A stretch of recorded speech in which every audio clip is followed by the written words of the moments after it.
ओम मंगलम भगवान विष्णु मंगलम गरुड़ध्वज मंगलम पुंडरीकाक्ष मंगलायतनो हरि।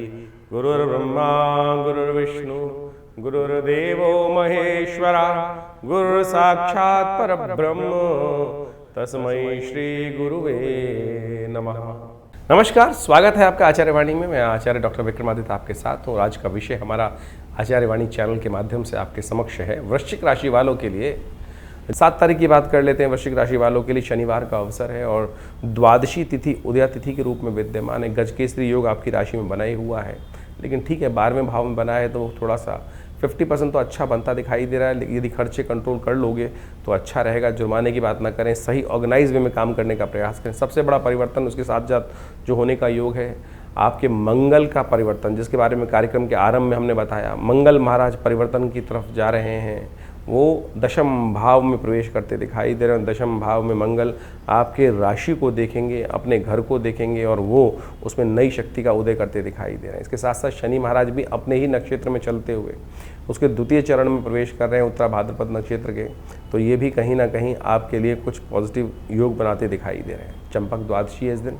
हो सके तो अपने ग्रहों को ताकत देने के लिए, शनि को अनुकूल करने के लिए, मंगल को अनुकूल करने के लिए बंदरों में कोशिश करें केले का वितरण करने का प्रयास करें। बंदरों जहाँ दिखाई दे जाए तो 3-4 केले लेके डाल दीजिए, देखिए परिवर्तन का अच्छा योग बनेगा। 8 तारीख रविवार का अवसर है और इस दिन द्वादशी तिथि दिल्ली के पंचांग के अनुसार से वृद्धि की तरफ जा रही है।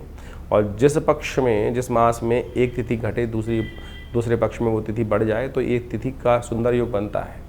जो एक महंगाई का योग दौर चल रहा होता है उसमें कहीं ना कहीं कंट्रोल करने का योग बनता दिखाई दे रहा है। ऐसे में दिखाई देता है कि बहुत सारी चीज़ों में भाव, रुई में, चने में, भूस इत्यादि में और बहुत सारी चीज़ों में ऑर्गेनाइज वे में चीज़ों में कंट्रोल आने का योग बनता दिखाई देगा और आपके लिए अच्छा योग बनता दिखाई दे रहा है। गजकेसरी योग बनाए हुआ है, ये आपके लिए सुंदर है, लाभ के रास्ते को प्रशस्त करता दिखाई दे रहा है।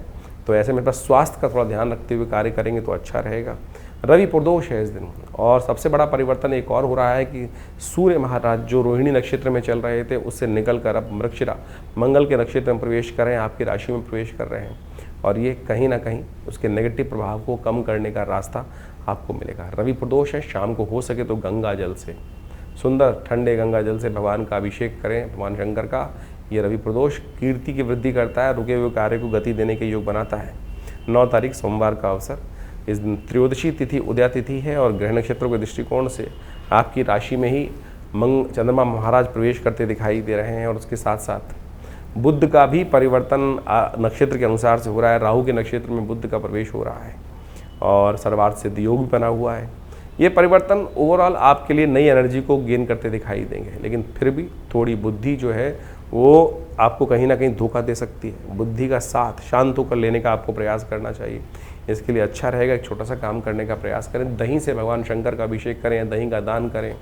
हो सके तो थोड़ा दही लेकर आप भगवान शंकर की पिंडी पर ओम नमः शिवाय का पाठ करते हुए उसको अर्पित करने का प्रयास करें। ये बुद्ध का उपाय होगा और उससे परिवर्तन का योग बनेगा। 10 तारीख मंगलवार का अवसर, चतुर्दशी तिथि विद्यमान है और इस दिन इस मास का, ज्येष्ठ के मास का अंतिम बड़ा मंगल पड़ रहा है और इन संपूर्ण पांचों के पांचों बड़े मंगल पर सुंदर रूप से हमें जितना हो सके भगवान का स्तवन करने का प्रयास करना चाहिए। इस दिन बुध ग्रह उदय होने की तरफ जा रहे हैं और ये आपकी राशि के दृष्टिकोण से बड़ा अच्छा रहेगा, क्योंकि आपकी राशि के दृष्टिकोण से देखें तो आपके लाभ के स्वामी बुध महाराज हैं और वो अस्त पिछले काफ़ी लंबे समय से चल रहे थे। अब उदय होने के साथ साथ आपके लिए कहीं ना कहीं पॉजिटिव रिजल्ट देने के योग बनाएंगे और बहुत तेज़ गति से आगे चलेंगे। मार्गी भी हैं, आगे भी बढ़ने का प्रयास कर रहे हैं।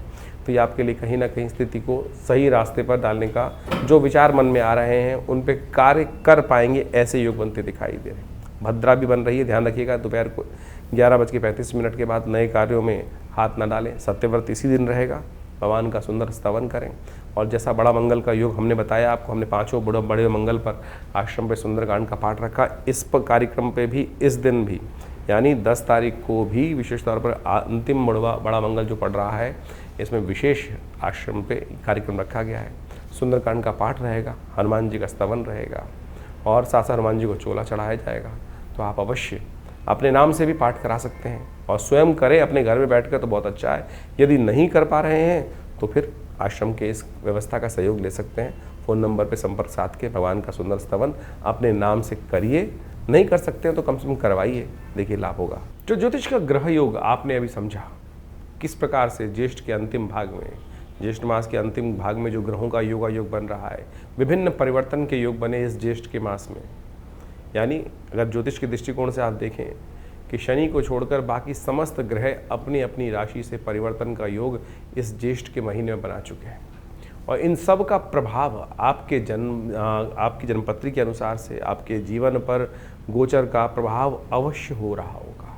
और उस प्रभाव को यदि समझा सकता है, कोई समझ सकता है, तो ज्योतिष की गणना के द्वारा ही समझा जा सकता है। इस समय की चाल को समझना ही सबसे बड़ा महत्वपूर्ण है। देखिए, ये वैज्ञानिक युग है, इसके अंदर कुछ भी हम जो भी कार्य करते हैं उसको एनालाइज कर लें, समझ लें क्या कुछ प्रभाव कर रहे हैं, क्या करने से क्या प्रभाव उत्पन्न होगा, उसको अच्छे से एनालाइज किया जा सकता है। आधुनिक विज्ञान ने यही समझाने का प्रयास किया, और ज्योतिष विज्ञान भी आधुनिक विज्ञान के साथ साथ उन दैविक योगों को आपके मत में, आपकी मति में, आपकी बुद्धि में डालने का प्रयास करता आया है कि क्या ग्रहों का प्रभाव किस प्रकार से आगे आने वाले समय में होने वाला है, और उसको समझकर जो बुद्धिमान व्यक्ति उसका लाभ उठाने का प्रयास करते हैं वो जीवन में सफलता को प्राप्त कर लेते हैं। भ्रांति करने वाले, अनेक प्रकार से कटाक्ष करने वाले इस संसार में सदा हैं, सदा रहेंगे ही। कई लोगों की भ्रांति हर क्षेत्र में होती है। वैज्ञानिक तरक्की हो रही है तो क्यों हो रही है, उसका क्या लाभ है, क्यों करनी है, किस प्रकार से करनी है, गाड़ी आई तो क्यों आई, विमान बने तो क्यों बने, दवाइयाँ बनी तो क्यों बनी, किस प्रकार के कटाक्ष लोग करते रहेंगे। जिन्होंने कहा कहना है, कुछ ना कुछ कटाक्ष निकालना है, कुतर्क करना है, वो करते रहेंगे। बुद्धिमान व्यक्ति उन कुतर्कों पे ध्यान नहीं देते और अपनी आगे गति बढ़ाने के लिए जीवन में हर प्रकार से सद्मार्गों पर चलने का यथाउचित भाव से प्रयास करते हैं। ज्योतिष का मत अनादिकाल से भारतीय संस्कृति में रहा है, और वो प्रत्यक्ष रूप से बिल्कुल सही है। उसका प्रभाव समझने के लिए बहुत चीज़ों को समझना चाहिए, और ज्योतिष के आचार्यों ने अनादिकाल से इस सुंदर व्यवस्था को, विज्ञान को जिस प्रकार से बनाया है, उसके जो गणित के भाग हैं वो आज भी बिल्कुल जो सटीक गणनाओं के अनुसार से निकलते हैं।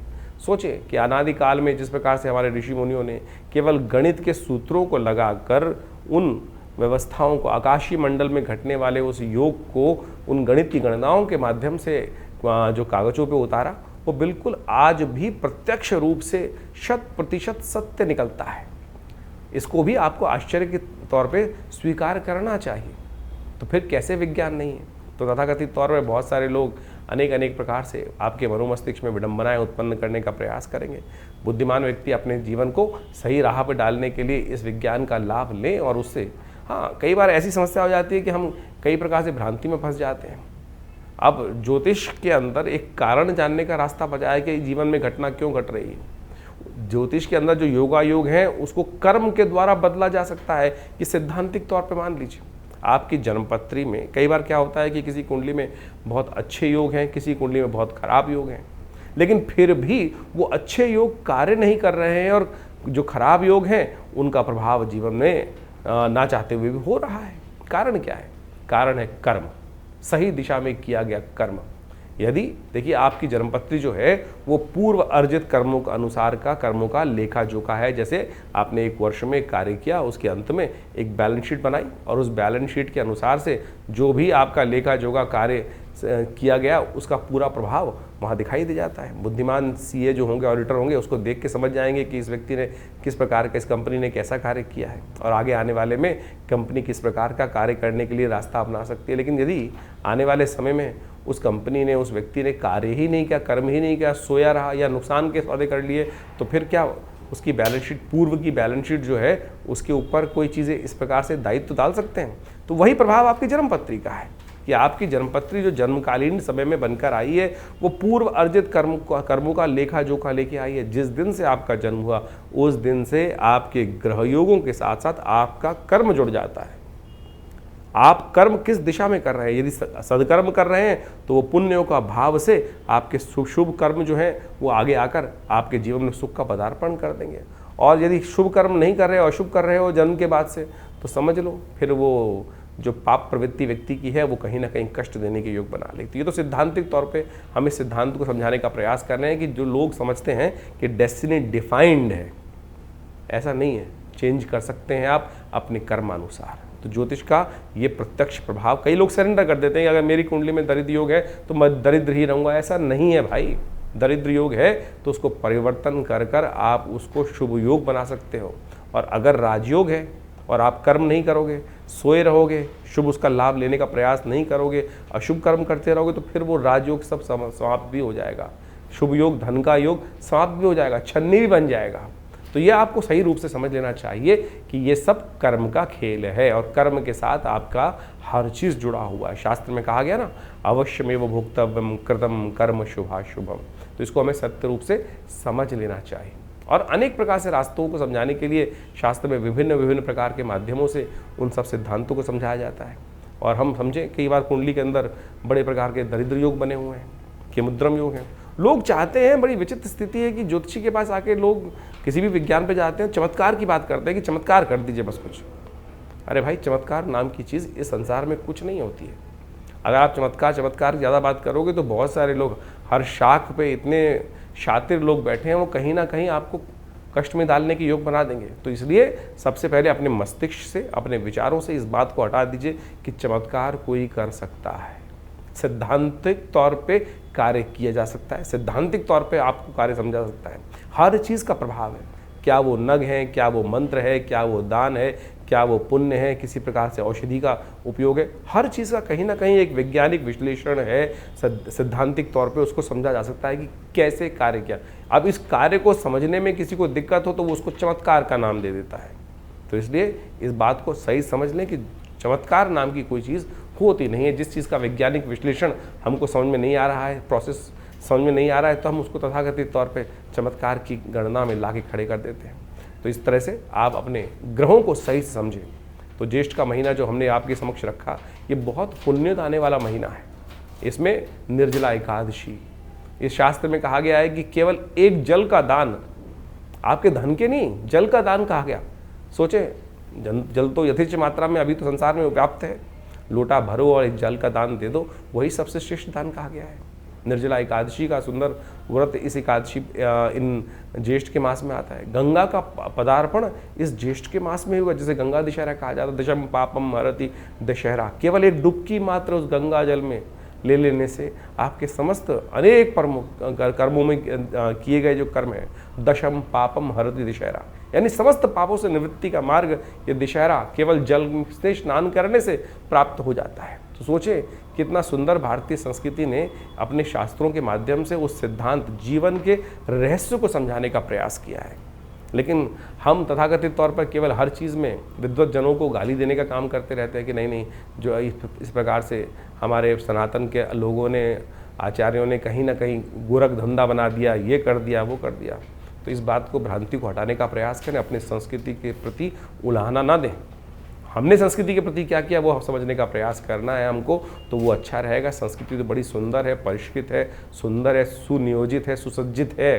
तो हम उसको सुंदर रूप से अपनाने का प्रयास यदि कर लें तो बहुत अच्छा रहेगा। तो आप हमारे शास्त्र मतों को, हम अपने अनेक कथाओं के माध्यम से इन समस्त ज्योतिष के रहस्यों को आपके समक्ष रखने का प्रयास करते हैं। वैदिक कथाओं के माध्यम से उनको समझाने का प्रयास करते हैं। यदि आप इन सब सिद्धांतों को समझ लें तो आपको पूर्ण रूप से अपनी संस्कृति के प्रति विश्वास भी जगेगा, श्रद्धा भी जगेगी, और उससे आप जानकर अपने आप को भी अच्छा लाभ देंगे और हमारे समाज को भी लाभ देंगे। तो ज्योतिष विज्ञान के द्वारा इन समस्त सिद्धांतों को समझ लीजिए और अपनी जन्मपत्री को अच्छे से समझिए। अपनी जन्मपत्री के अनुसार से चीज़ों को समझते हुए अपने जीवन के फील्ड को समझने का प्रयास करें, किस क्षेत्र में कार्य कर रहे हैं।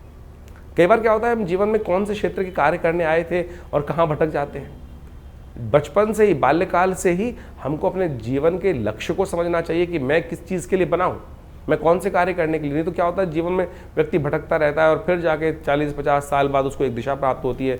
और यदि सही से कोई आचार्य मिल जाए, ज्ञानवान व्यक्ति मिल जाए, तो पहले से बता देगा भाई इस रास्ते पे चल रहे, तो इसके द्वारा सुंदर रूप से रास्ता बन जाएगा और कहाँ प्राप्ति के योग बन जाएंगे। देखिए आचार्य चाणक्य ने किस प्रकार से चंद्रगुप्त को ढूंढा और उसको लगाया, और कहाँ एक गडरी के घर में पैदा हुआ लड़का उस इतने बड़े साम्राज्य का अधिपति बना।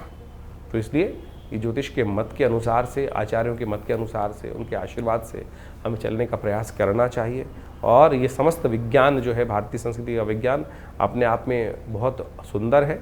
और उसी का प्रतिपादन हम लोगों ने अपने विवेकानंद योगाश्रम में अनेक वर्षों से यहाँ शोध के द्वारा करने का प्रयास किया। हमारे आश्रम के द्वारा सद्गुरु आचार्य श्री केशव देव जी के सानिध्य में रह के बहुत सारे विज्ञानों पर शोध किया गया, योग के ऊपर, मुद्राओं के ऊपर, मंत्र विज्ञान के ऊपर, यज्ञ विज्ञान के ऊपर, और सहस्त्रों किताबें, मतलब करीब करीब 100 के करीब किताबें हमारे संस्थान के द्वारा से प्रकाशित की गई हैं।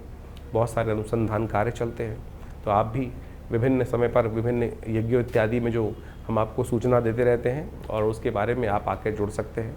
और विभिन्न रूप से आश्रम की जो गतिविधियाँ हैं, अस्पताल है, ये मंदिर है और साथ साथ यज्ञ इत्यादि की जो कर्म है, उनमें सब में जुड़कर लाभ लें। आपके जीवन में कल्याण का मार्ग प्रशस्त होगा। धन्यवाद।